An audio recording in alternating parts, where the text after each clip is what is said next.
नमस्कार, बुलेटिन में आप सभी का स्वागत है। मैं हूं आपके साथ सृष्टि शुक्ला। खबरों से पहले नजर डालते हैं इस वक्त की सुर्खियों में।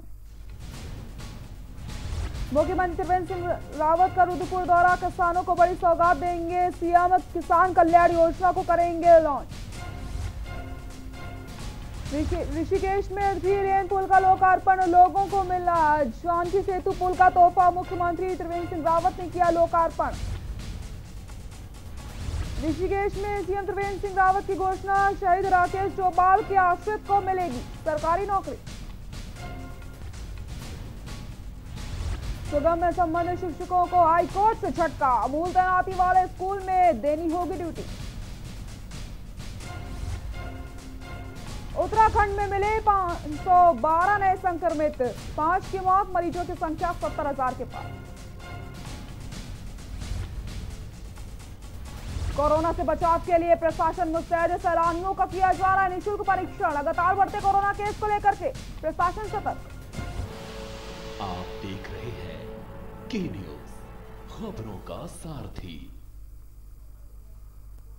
मुख्यमंत्री त्रिवेंद्र सिंह रावत आज एक दिवसीय दौरे पर जिला मुख्यालय रुद्रपुर में पहुंचने वाले हैं। मुख्यमंत्री के कार्यक्रम को लेकर के उच्च शिक्षा एवं सहकारिता मंत्री धन सिंह रावत कार्यक्रम स्थल गांधी पार्क पहुंचे, जहां पर उन्होंने कार्यक्रम स्थल का निरीक्षण करके अधिकारियों को आवश्यक दिशा निर्देश भी दिए। सहकारिता के कार्यक्रम में शिरकत करने जा रहे मुख्यमंत्री आज किसानों को सौगात देने जा रहे हैं।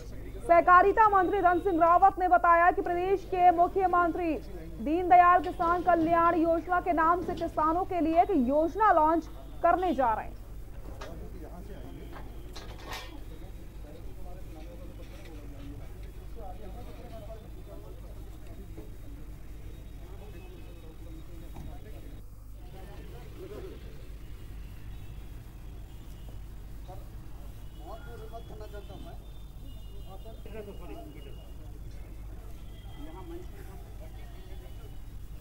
कल हमारे मुख्यमंत्री जी एक किसानों के लिए दीनदयाल उपाध्याय किसान कल्याण योजना की लॉन्चिंग कर रहे हैं। अभी तक हम किसानों को 1 लाख रुपए 0% पे देते थे। फिर हम लोग जो समूह हैं, महिला समूह हैं या पुरुष समूह हैं, उनको 5 लाख रुपए 0% पे देते थे। लेकिन अब हमारे मुख्यमंत्री जी कल उत्तराखंड के टिहरी और पौड़ी जनपद के मुनिकेरेती और स्वर्ग आश्रम को जोड़ने वाला जानकी सेतु पुल आज से जनता को समर्पित कर दिया गया। मुख्यमंत्री त्रिवेंद्र सिंह रावत ने जानकी सेतु का लोकार्पण करते हुए स्थानीय लोगों को बधाई दी। लगभग 7 वर्ष के लंबे इंतजार के बाद तीर्थ नगरी के तीर्थाटन और पर्यटन क्षेत्र के विकास में ये पुल मील का पत्थर साबित होगा। जानकी सेतु झूला पुल का शिलान्यास 2014 में किया गया। लगभग 7 साल में तैयार हुआ जानकी सेतु पुल आज जनता को समर्पित किया गया। कार्यक्रम के दौरान कैबिनेट मंत्री सुबोध उनियाल, विधानसभा अध्यक्ष प्रेमचंद अग्रवाल, यमकेश्वर विधायक रितु खंडूरी सहित सैकड़ों कार्यकर्ता मौजूद रहे। वहीं सीएम रावत ने कहा कि जानकी सेतु पुल के बनने से दोनों जिलों के स्थानीय लोगों के साथ देश विदेश से आए सैलानियों को भी सीधा लाभ मिलने वाला है।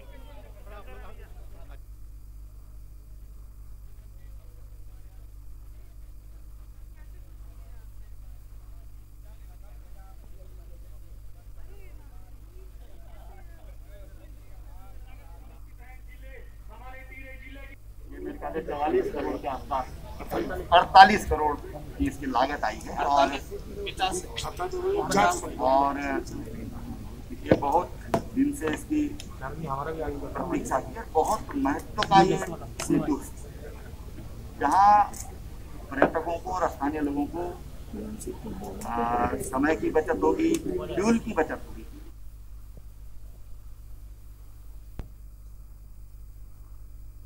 उत्तराखंड राज्य सरकार पर एक बार फिर से कांग्रेस के प्रदेश अध्यक्ष प्रीतम सिंह ने निशाना साधा है। इस दौरान प्रीतम सिंह ने उत्तर प्रदेश के मुख्यमंत्री योगी आदित्यनाथ के दौरे पर कहा कि राज्य को विकास की ओर ले जाने के बजाय प्रदेश सरकार परिसंपत्तियों का बंटवारा कर रही है। बद्रीनाथ में उत्तराखंड सरकार के भवन को न बनाकर वह उत्तर प्रदेश को सौंपने का काम कर रही है और कांग्रेस आम जन के साथ मिलकर राज्य सरकार के गलत फैसलों पर प्रदर्शन करने में पीछे नहीं हटेगी।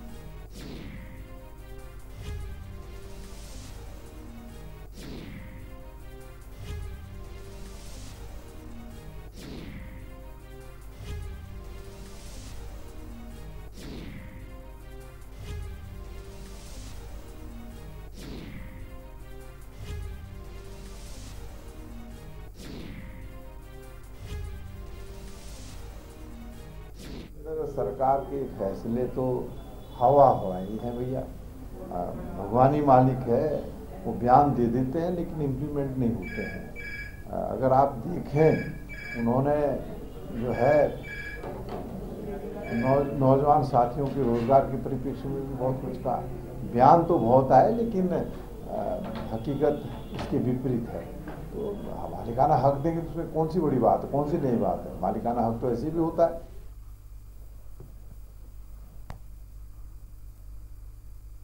खबर उत्तरकाशी से, जहां पर विकासखंड नौगांव में पहली बीडीसी बैठक में यमुना घाटी को पृथक जनपद बनाए जाने का मुद्दा ध्वनि मत से पारित हुआ।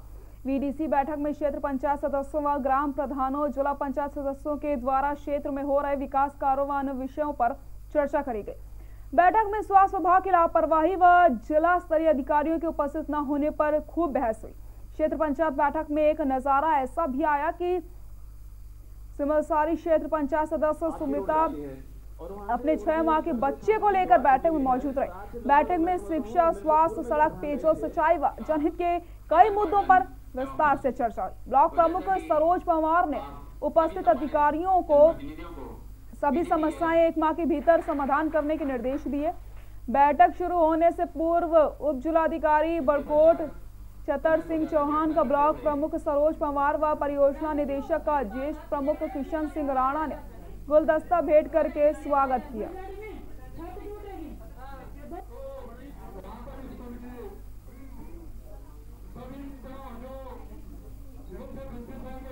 ग्राम पंचायत का सचिव प्रधान संगठन विकासखंड नागौर, मतलब हमारे कार्यकाल को 1 वर्ष पूरा हो चुका है और हमारा दुर्भाग्य भी है, सौभाग्य है कि हमारी पहली बीडीसी आज 20/11 को 2020 को होने जा रही है, जिसमें कोई भी जिला स्तरीय कर्मचारी उपस्थित नहीं है। इस प्रकार की बीडीसी होने से सभी जनप्रतिनिधियों को बहुत आहत पहुंचा है तथा अगर भविष्य में इस प्रकार बीडीसी होते सभी कर्मचारियों को बुलाया जाए ताकि जनप्रतिनिधि की समस्या उन तक पहुंचे और उनका समाधान ऑन द स्पॉट हो सके।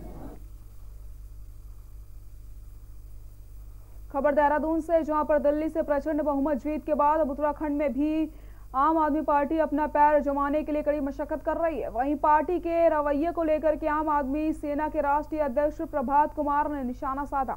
प्रभात कुमार का कहना है कि दिल्ली में सत्ता में काबिज होने के लिए आम आदमी पार्टी ने जनता से मुफ्त में बिजली पानी देने के झूठे वादे किए। उनका यह भी कहना है कि पार्टी दिल्ली में कोरोना महामारी के दौरान आम जनमानस को सुविधाएं देने में पूरी तरीके से विफल साबित हुई है। प्रभात के इस बयान पर आम आदमी पार्टी के प्रदेश प्रवक्ता रविंद्र आनंद ने जवाब में कहा कि लोकतंत्र में सभी को चुनाव लड़ने का पूरा अधिकार है। उनका यह भी कहना है कि बिना तथ्यों के बात करने से कोई लाभ नहीं होता है। रविंद्र आनंद का यह भी कहना है कि जिस तरीके से दिल्ली में जनता ने आम आदमी पार्टी पर अपना विश्वास दिखाया है, वैसे अब उत्तराखंड में भी आम आदमी पार्टी काम की राजनीति करके दिखाएगी।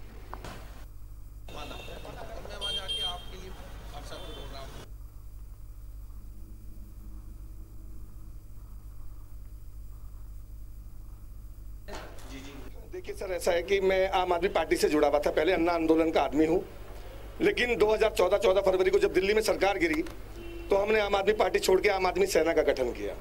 और ये वो सेना है जिसने दिल्ली के मुख्यमंत्री तक पे हमने इनके टैग भी करवाए क्योंकि हमारी बात सुनी नहीं जाती थी।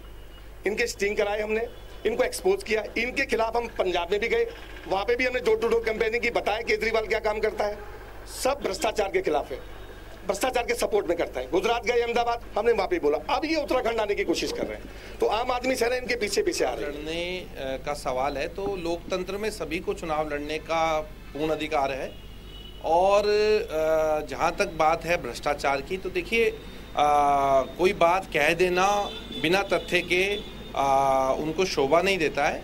मैं ये कहना चाहूँगा कि अगर कोई उनके पास तथ्य हो तो तथ्यों पर बात करें, बजाय इसके कि वो हवा में बात करें। हवा में बात करके कोई लाभ नहीं है। दूसरी बात यह है कि अगर हम दिल्ली की बात करें तो दिल्ली में ये तीसरी बार है जब जनता ने हमें वहाँ आशीर्वाद दिया है।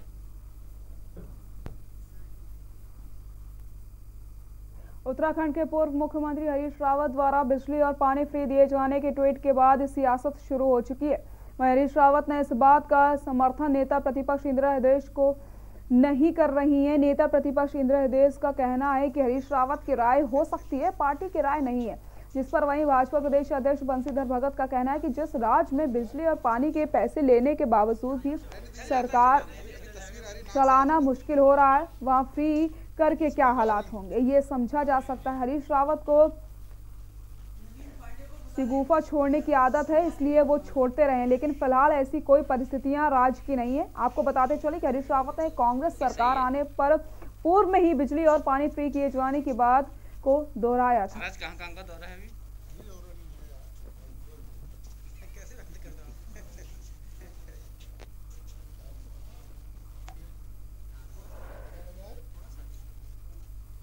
पिछले कांग्रेस ने जो कहे वो करे क्या? ये एक सफुगा छोड़ने की बात है। यहाँ बिजली और पानी का पैसा लेकर भी प्रदेश चलाना मुश्किल हो रहा है और वो कह रहे हैं ऐसा। कहाँ से करेंगे? प्रदेश की आमदनी है क्या इतनी? ये दिल्ली है क्या यहाँ जीएसटी मिल जाएगी? तो यहाँ तो बहुत मुश्किल से सरकार चलाने का काम है, आर्थिक संसाधन बहुत कम है, लेकिन उसके बाद भी वो कह रहे हैं तो वो कहें, हमें क्या दिक्कत है? उन्होंने कहा ऐसा अब पार्टी के अंदर इस पर कोई चर्चा नहीं हुई है। अगर वो ये प्रस्ताव रहे, देखिए ये सब चीज़ें तब होती हैं जब हम हाईएस्ट लेवल में वित्त वालों से, योजना तैयार करने वालों से बात करते हैं कि यदि हम ये फ्री करेंगे तो सरकार पर कितना बोझ पड़ेगा, तो इस पर बारीकी से बात होती है। हरीश रावत जी ने इससे पहले भी कहा था, तो उनके पास कोई योजना होगी, उस पर हम लोगों की अभी बात नहीं हुई। खबर सितारगंज से, जहां पर नगरपालिका बोर्ड एवं ठेकेदारों का जोरदार धरना प्रदर्शन शुरू हो गया है। बता दें आपको, नगरपालिका बोर्ड एवं ठेकेदार अपनी मांगों को लेकर के ये धरना कर रहे हैं। वहीं इस दौरान नगरपालिका बोर्ड और ठेकेदारों ने अपर जिलाधिकारी पर परेशान करने का आरोप लगाया। आपको बताते चले कि लंबे समय से अवरुद्ध विकास कार्यों और किए गए कार्यों का भुगतान न होने से नाराज परेशान नगरपालिका बोर्ड और रजिस्टर्ड ठेके द्वारा किए गए कार्यों का भी भुगतान न होने के कारण पालिका बोर्ड और ठेकेदारों ने विभिन्न मांगों को लेकर के अनिश्चितकालीन धरना प्रदर्शन शुरू कर दिया, जिनकी मुख्य मांगे हैं कि इन ठेकेदारों द्वारा निर्माण कार्य पूर्ण करके दिए गए उनका भुगतान तत्काल किया जाए, ताकि अन्य रुके हुए विकास कार्य जल्द पूरे किए जा सके।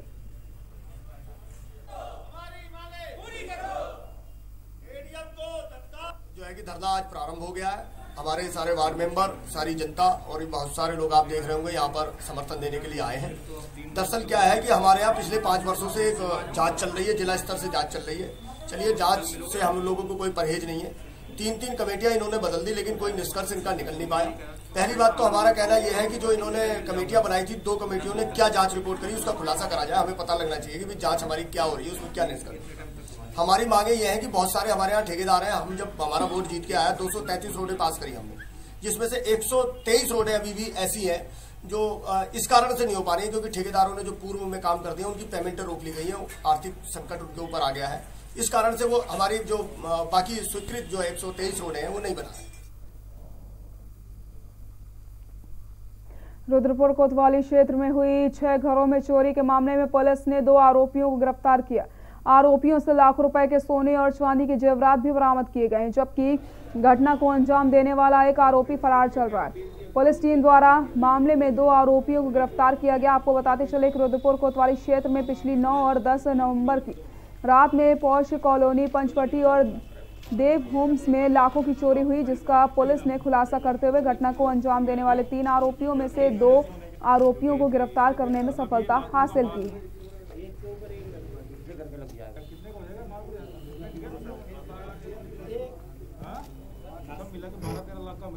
देखिए, ये इसी महीने में लगभग 9 तारीख और 10 तारीख की रात्रि में जो 5 चोरियां हुई थी, और पहले 1 महीना पहले एक चोर जो चोरी हुई थी, जो पंचवटी और देव होम्स में, इन सब में जो चोरियां हुई थी, इन सब चोरियों का आज रुद्रपुर पुलिस ने खुलासा किया है। पुलिस के द्वारा यहाँ पर 2 आरोपी, 3 जो चोर थे, उसमें 2 चोरों को पकड़ लिया है और उनके कब्जे से लगभग 60% से अधिक जो चोरी का सामान था, ज्वेलरी और कैश, लगभग 87,000 के अराउंड कैश और ज्वेलरी लाखों की जो अमाउंट की होगी। और इसके अलावा और भी जो सामान, वैल्यूएबल सामान जो चोरी में गया था, घड़ी वगैरह, वो सबको पुलिस ने बरामद कर लिया है।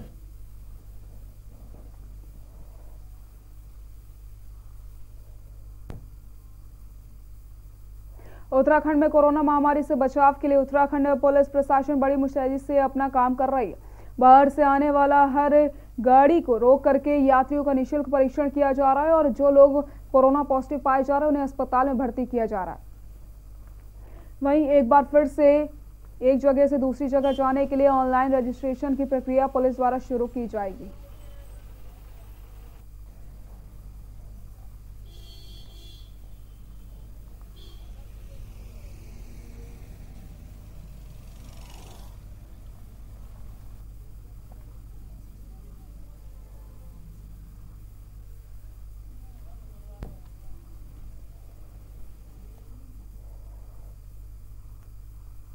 बेरीनाग में पुलिस ने बिना मास्क के घरों से बाजार में पहुंच रहे लोगों के खिलाफ अभियान चलाते हुए 5 दर्जन लोगों का मास्क नहीं पहनने पर चालान करने के साथ जुर्माना वसूला है। इस दौरान थाना अध्यक्ष सुशील जोशी ने बताया कि चालान करने के साथ लोगों को निःशुल्क मास्क वितरण कोरोना के प्रति जागरूक भी किया जा रहा है। वहीं लोगों से सामाजिक दूरी बनाने और भीड़ भाड़ वाले स्थानों में नहीं जाने की अपील की जा रही है। आपको बता दें कि पुलिस के द्वारा नियमों के विरुद्ध वाहनों को चला रहे 3 दर्जन वाहन चालकों का एमबी एक्ट में चालान किया गया। पुलिस की कार्रवाई से लोगों में हड़कंप मचा हुआ है।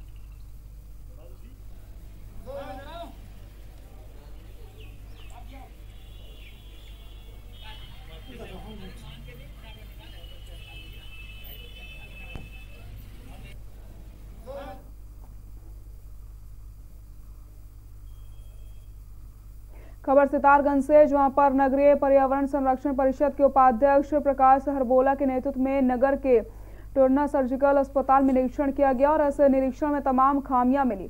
चिकित्सालय के शौचालय स्वयं बीमारियों का केंद्र बने थे। वहीं मेडिकल वेस्ट को निस्तारित करने के लिए टीटीपी प्लांट भी काम कर रहे हैं। राज्य मंत्री व अधिकारियों ने अस्पताल प्रबंधन को 15 दिन के भीतर व्यवस्थाएं दुरुस्त करने का निर्देश दिया है।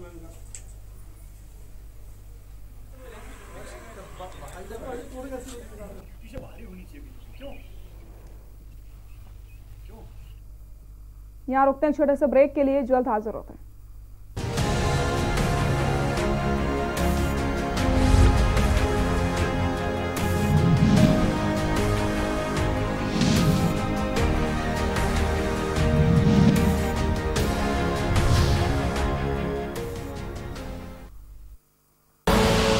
आप देख रहे हैं के न्यूज, खबरों का सारथी। जब आपकी सोच को अंधेरा घेर लेता है और सिस्टम भी मुंह फेर लेता है, जब वादों की परतें खुलने लगती हैं और हारी उम्मीदों का ऊंचा ढेर लगता है, जब सड़क पर एड़ी की रगड़ देखकर अब तक जो भी हुआ सब बेअसर लगता है, तब चिंतन से डगर होगी आसान, मंथन से निकलेगा समाधान।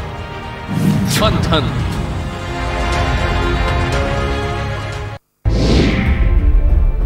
क्या है भरण पोषण की परिभाषा? भरण पोषण पर किनका है हक? बेऔलाद किससे पाए अपना हक? भरण पोषण न करने पर क्या है दंड?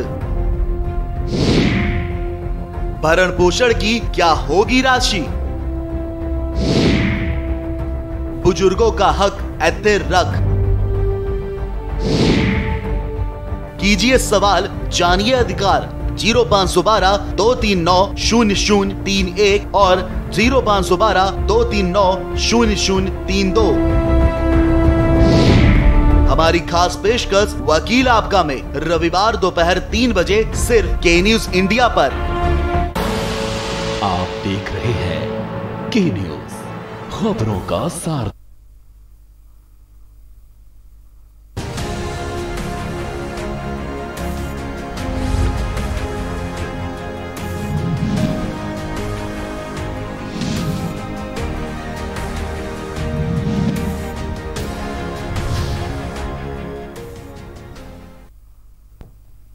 ब्रेक के बाद एक बार फिर से आप सभी का स्वागत है। बाजपुर में अनाज मंडी स्थित सभागार में भारतीय किसान यूनियन की एक बैठक आयोजित की गई। बैठक में किसानों ने सरकार पर जबरन परेशान करने का आरोप लगाया। साथ ही साथ किसानों ने चेतावनी दी है कि अगर किसी भी किसान पर प्रशासन मुकदमा दर्ज करता है तो भाकियू उसका पुरजोर विरोध करेगी। वहीं इस दौरान भाकियू के प्रदेश अध्यक्ष कर्म सिंह पड्डा ने कहा कि पूरे उत्तराखंड में धान की उपज करने वाला अकेला जिला उधम सिंह नगर है, लेकिन इसके बावजूद भी सरकार किसानों का धान नहीं खरीद रही। उन्होंने कहा कि धान खरीद को लेकर के किसानों को परेशान भी किया जा रहा है। किसानों के ऊपर फर्जी मुकदमे लगाने की बात कही जा रही है।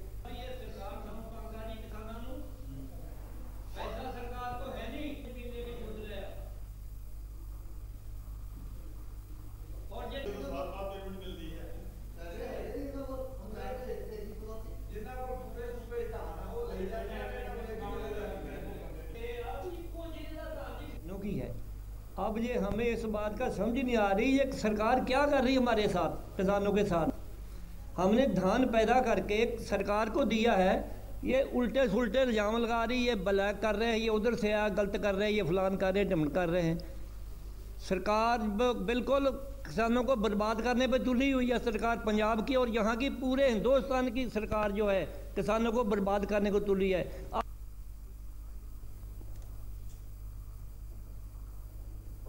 खबर किच्चा से, जहां पर धान की तौल न होने पर डिप्टी आरएमओ को किसानों के आक्रोश का सामना करना पड़ा। किसानों ने उनका घेराव किया और धान से भरी ट्रॉलियां लेकर के डीएम कार्यालय पर धरने का ऐलान कर दिया।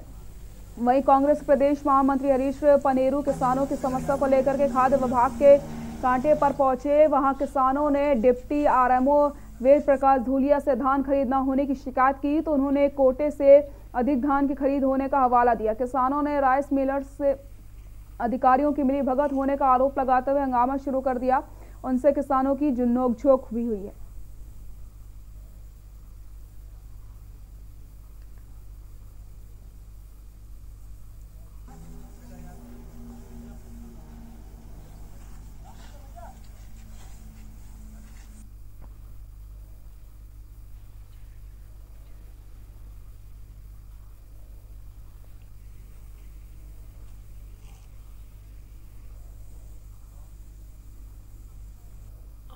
उत्तराखंड सरकार ने किसानों का जो धान तोलने का लक्ष्य 1 करोड़ क्विंटल रखा था, उसके सापेक्ष अभी तक लगभग 90 लाख क्विंटल तुला है और तोल सब बंद कर दी गई। केवल खाद्य रसद विभाग की तोल खोली गई है।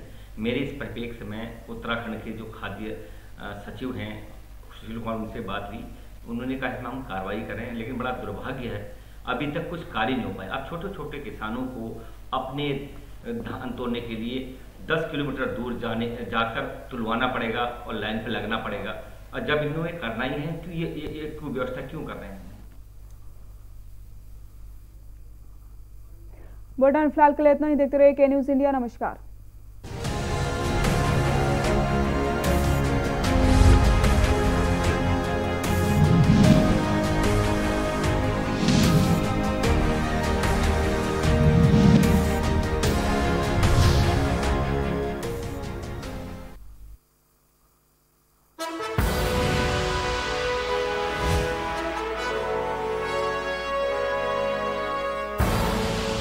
आप देख रहे हैं के न्यूज़, खबरों का सारथी।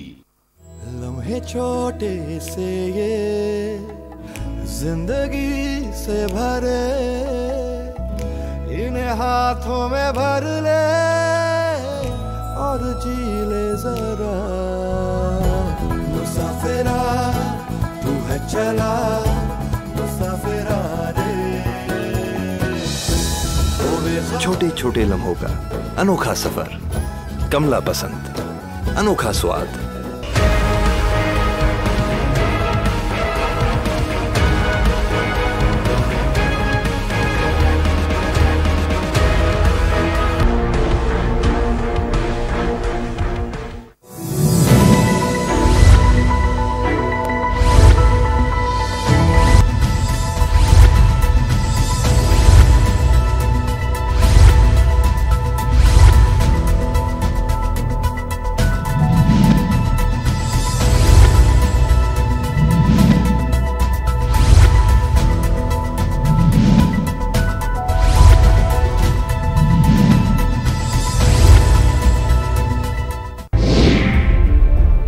क्या है भरण पोषण की परिभाषा?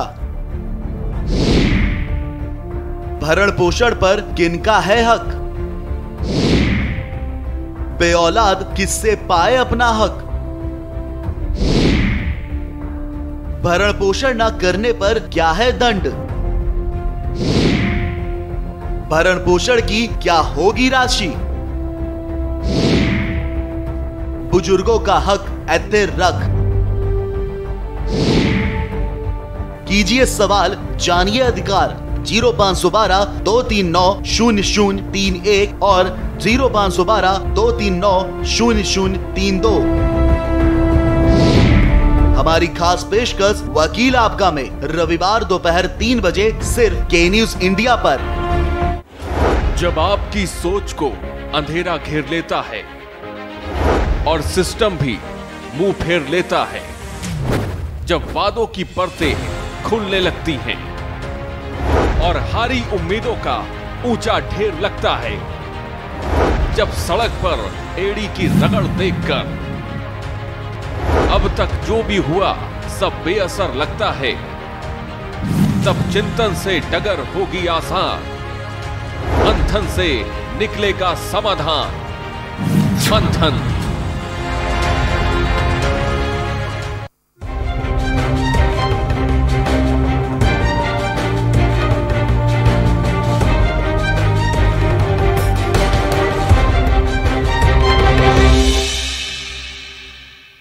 करें अपने जीवन को कृतार्थ। सुने श्रीमद् भागवत कथा रोज प्रातः 6:30 बजे मेरे साथ सिर्फ के न्यूज इंडिया।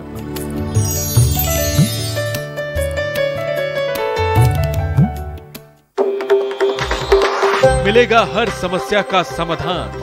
विवाह में बाधा, जीवन में वास्तु शास्त्र का प्रभाव, शिक्षा में ग्रह नक्षत्रों का प्रभाव, कारोबार में आने वाली हर बाधा का, जिंदगी में ग्रह नक्षत्रों का प्रभाव, नौकरी में बाधा। देखिए हर समस्या का समाधान लाइव विद आचार्य लंकेश।